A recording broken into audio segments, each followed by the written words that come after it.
Hola patriotas, bienvenidos a este nuevo encuentro de los Patriotas Furiosos.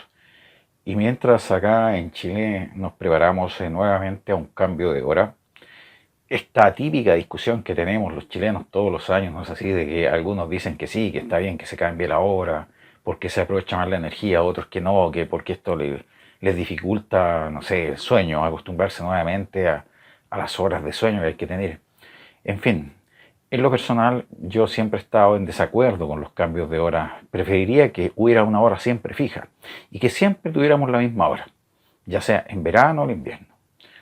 En alguna oportunidad hice un comentario bastante extenso al respecto, donde da algunas razones, pero el país se sigue dando vuelta en esto de cambiar la hora, horario de verano, horario de invierno, diferentes personas dan sus versiones al respecto, no, que es útil porque se aprovecha la energía. Los psicólogos dicen que la gente sufre un trastorno bastante importante y se demora semanas incluso en adaptarse al nuevo horario. Es decir, es la eterna discusión. Y cada uno de nosotros, ustedes también, tienen su propia opinión. Tal vez sea interesante que abajo en los comentarios del programa del día de hoy, cada persona pudiera dejar su opinión, breve obviamente, respetuosamente, de lo que opina en relación a si están de acuerdo o no con estos eternos cambios de hora que en nuestro país se hacen todos los años. Bueno, y no solamente en nuestro país, no es así, sino que en diferentes países del mundo también se cambian los horarios, pero en Europa, por ejemplo, esta es una costumbre que ya está pasando la historia. No, al parecer ya no se está cambiando la hora. Así que sería importante que abajo en los comentarios dijeran, bueno, cuál es la opinión que ustedes tienen al respecto. Mientras tanto, en Venezuela, el presidente del régimen que fue definido como un narcoestado, ¿no es así?, sigue con sus bravuconerías en contra de la determinación de Estados Unidos de llevarlo, de tomarlo detenido y llevarlo a que pague todas las acusaciones que se le han imputado, ¿no es así?, todos los delitos que ha cometido. Pero él sigue de una forma desafiante, bastante bravucón, diciendo que en el fondo él va a resistir ahí, y ahora realizó una última declaración donde decía que él iba a ser el comandante que estuviera frente a sus fuerzas armadas y que en el fondo se iba a conocer la furia del Estado de Venezuela, que por lo general no es el Estado de Venezuela, no sé. La gran mayoría de los venezolanos quieren vivir en paz, como la mayoría de todos los habitantes del mundo. Recordemos que acá a Chile llegó una gran cantidad, se calcula que es más de 1 millón de venezolanos que tuvieron que dejar su país.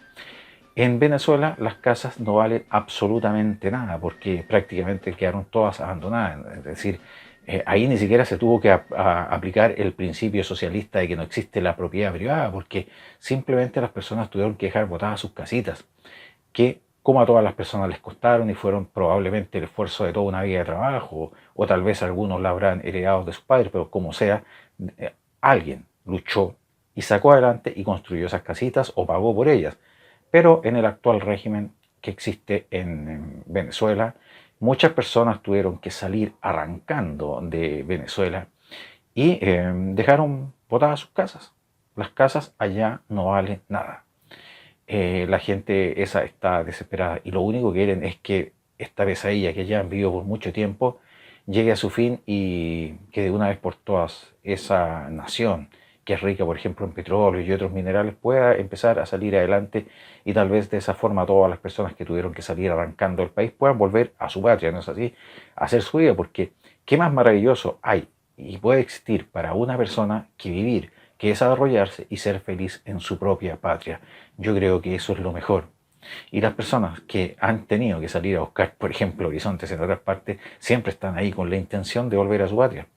Esperemos que estos dimes y diretes que está haciendo el señor, comillas, Maduro, en contra de las resoluciones de Estados Unidos, pronto lleguen a su fin y que esta pesadilla termine, principalmente para el bien de todo el cono sur, podríamos decir, ¿no es así? Porque recordemos que se culpa a este sistema de narcoterrorismo que hay en Venezuela de incentivar y de motivar la sublevación en toda Sudamérica. En relación a la mesa del COVID-19 que constituyó el gobierno del presidente Sebastián Piñera para ver todas las implicancias que tiene el COVID-19 en Chile, para ver la forma de combatirlo y para que las autoridades en fondo tuvieran una sola voz para explicarle a la ciudadanía las determinaciones que está tomando el Estado chileno y cómo el Estado chileno está combatiendo el tema de la pandemia del COVID-19. Todo esto se ha desarrollado en una paz bastante notoria. Todos los científicos y las personas que están participando allí lo hacen con una altura de mira bastante importante, teniendo siempre en frente el bienestar de nuestro país, excepto una persona. Y esa persona es Isquia Siches, la actual presidenta del Colegio Médico, que desde el comienzo ha también torpedeado, pese a estar participando en la mesa del COVID-19, siempre ha torpedeado las decisiones, ha tratado de ganar un protagonismo que no merece ella, ¿no es así? Al comienzo ella pensaba que tal vez por ser la representante del Colegio Médico, prácticamente el gobierno le iba a dar la dirección en el fondo, o le iba a dar la voz oficial, o la iba a convertir casi en la figura de cómo debía proceder nuestro país en tema al COVID-19, pero no fue así. El liderazgo lo asumió como debe ser el ministro Jaime Mañalich, perdón, y lo ha hecho de una forma bastante buena, bastante positiva. Ahora, en la mesa del COVID-19, hay una persona que sembró en el fondo la desconfianza, que sembró la intranquilidad y que provocó una pugna interior de la mesa del COVID-19, que generó una mala convivencia, que generó discusiones. Adivinen ustedes quién fue. Isquia Siches. Isquia Siches fue encarada por el doctor Enrique París porque, según Isquia Siches, todas las personas que estaban ahí en el fondo eran casi unos palos blancos que estaban allí solamente para ir a tomarse un café. En otras palabras, eso fue lo que dijo Isquia Siches, ¿no es así?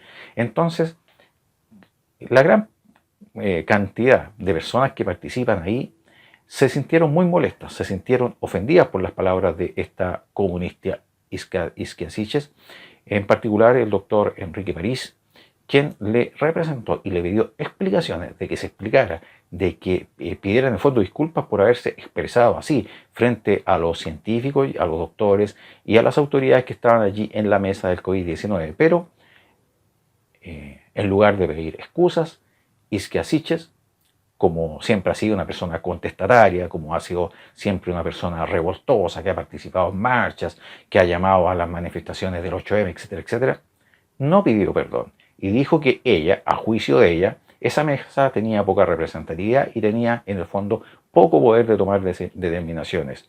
Finalmente, el doctor Enrique Parisi, recordemos que esta era una reunión virtual donde estaban cada uno en sus casas conectados a través de sus computadores. El doctor Enrique Parisi decidió por abandonar la sesión. Posteriormente, el doctor Enrique Parisi se comunicó con el ministro Sergio Blumen y dio por superado el incidente. Pero acá ustedes pueden ver que incluso en una reunión virtual, donde se supone que todos los científicos, todos los doctores y todas las autoridades que están presentes allí están luchando por encontrar una solución, por tener una sola voz oficial frente al pueblo en relación al tema del COVID-19, a esta persona de origen ideológico comunista en ningún momento se le olvida eso, y aún estando en una reunión digital causa y promueve la cizaña, promueve el descontento, promueve la desunión, propone en el fondo una falta de armonía, propone desconfianza, etcétera, etcétera, etcétera.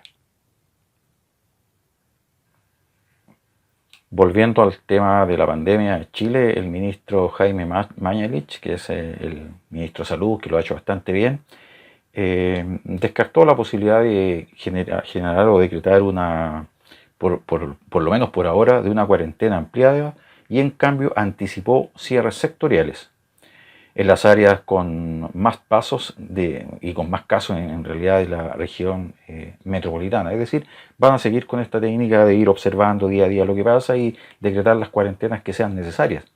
Se ha señalado por parte del ministro de Salud y de otras autoridades que las cuarentenas generales no dan ningún resultado. Recordemos que en Italia ya la gente se quedó sin abastecimiento, se quedó sin comida y se están empezando a producir saqueos en Italia, en un país absolutamente desarrollado. Se están empezando a producir saqueos porque ninguna capital, ninguna urbe puede soportar 3 meses de encierro absoluto, porque se cortan absolutamente la producción de abastecimientos, se corta la distribución de los abastecimientos, de la comida, de los alimentos, de los insumos, absolutamente todo. Es imposible, en términos prácticos, parar un país por 3 meses. No funciona. No ha funcionado actualmente en Europa y obviamente no funcionaría acá en Chile. Sin embargo, hay sectores de la extrema izquierda chilena que han pedido desde el primer momento eso, que se decrete cuarentena absoluta, que se decreten cuarentenas generales, que se pare absolutamente el país. Recordemos que Chile ha sido catalogado por organismos internacionales como un ejemplo a seguir en cuanto al manejo de la crisis generado por la pandemia del COVID-19. Sin embargo, siempre al ministro de Salud se le pregunta por qué no se ha decretado una cuarentena general. Y es lo que se le pregunta todos los días insistentemente, tanto de parte de los alcaldes como de periodistas que al parecer no entienden nunca la respuesta y no entienden nunca los argumentos que da el ministro de Salud, ¿no es así? Entonces él le dio una respuesta nuevamente a un periodista que le preguntó por qué no se ha decretado una cuarentena general. Y el ministro Mañalich dice que desde tiempos de Hipócrates el principio fundamental de la medicina es, en primerísimo lugar, no hagas daño con lo que estás haciendo, y una cuarentena tiene efectos adversos. En Osorno, por ejemplo, significa que las comunas aledañas se quedan sin harina para fabricar pan, sin leche. En Italia la gente ya no respeta la cuarentena por hambre. Para que funcione una cuarentena total en Chile, como algunos piden, tendría que durar 3 meses, y en ese tiempo se rompería la cadena productiva y la gente se moriría de hambre. Las cuarentenas, no en el sentido económico, sino del bienestar de las personas, son esfuerzos muy duros. Como digo todos los días, seguir respetando las pautas que marca la autoridad, no salir de la casa cuando no es estrictamente necesario, por ejemplo, para abastecerse de algún alimento.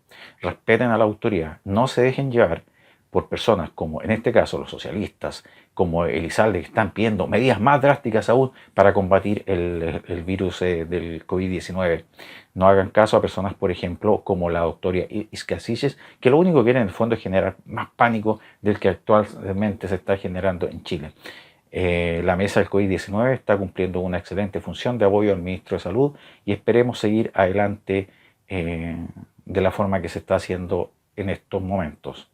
Que Dios Todopoderoso nos siga acompañando a cada uno de ustedes, a sus padres, a sus hijos, a sus abuelos, y podamos salir adelante de esta pandemia que está afectando a todo el mundo. Nos vemos en un próximo programa, si Dios quiere. Que viva la patria chilena hoy y siempre.